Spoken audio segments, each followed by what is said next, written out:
Wendy, come in here on this, because let's help people understand. Autoerotic asphyxiation is where people tie something around their neck, they secure it, and then they lean into it when they're doing this self-stimulation. And it's people that are sex addicts, opiate addicts, people who've had trauma that sort of need that level of stimulation in order to have any satisfaction. Wendy? It actually gives them another level of arousal as they're depriving their brain of some level of oxygen. There's sort of a high, heady feeling that they get.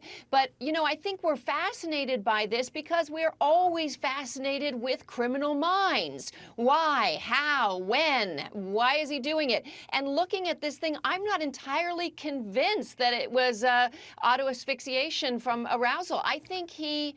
You know, how often do you jerk off to a Bible and pictures of your family members? I agree. That's the part that works against it for me. I totally agree with you. Can you say that? I don't know. Well, Wendy's a clinician. She has to speak matter-of-factly about these things. Is that the proper term? That's in the textbooks. Lonnie, bring us back here. What do you say? You know, I agree. I don't think this is auto asphyxiation, erotic asphyxiation. And I'll tell you, maybe I'm just a suspicious person here on the panel, but I'm not ready to say this wasn't foul play going on here.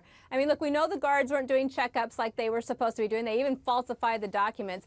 The prison population has their own judgment system, and what Ariel Castro did put him at the bottom of the heap as far as, you know, the disdain of the other prisoners. And I really think that someone hanging naked in front of pictures of his family, to me, looks like, you know, and then the stories of God will be your judgment, right? I mean, to me, I think there just might have been something going on here. That's very Dexter-like. That's right, little Dexter. Anybody feeling a Dexter vibe? Yeah. And one other interesting thing, Dr. Drew, is that day he met with the warden and was going to be put into what was called protective control and was very happy about that. So I don't see that as somebody who's going to commit suicide.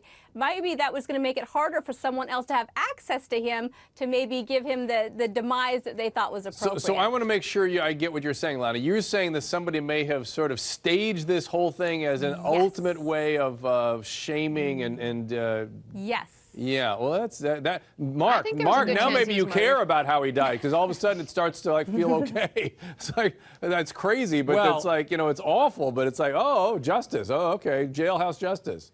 Yeah, I'm curious whether there had been any access to him from the other inmates. That's the first question. Well, you wonder if they did have access, then.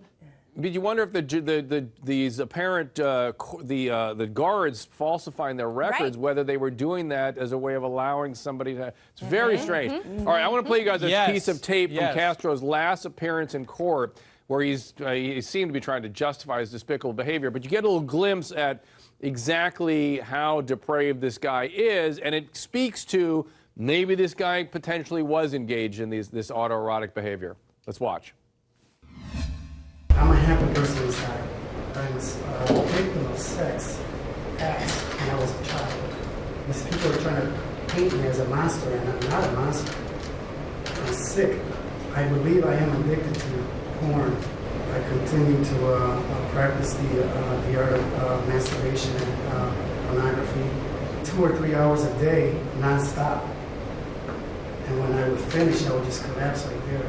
When I got up that day, I did not say, oh, I'm going to get up and try to find some women, because it wasn't my character.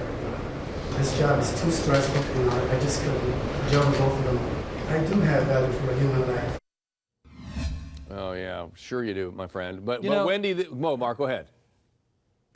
Well, listen, to strengthen the argument that he was actually engaged in the act, I won't use the phrase that Wendy used, but that he was pleasuring himself, is that if he really is an addict, which it appears that he is, by definition, he's powerless over his control of his actions of doing this. That's right. And so you wouldn't think it would stop merely because he's in jail. That's absolutely right. And in fact, Wendy, as you and I both were saying, that if he really is a sex addict and addicted to masturbation per se, it would continue. And because he doesn't have access to what he was saying, he used porn all the time, he would be looking for other means to get a thrill. Right.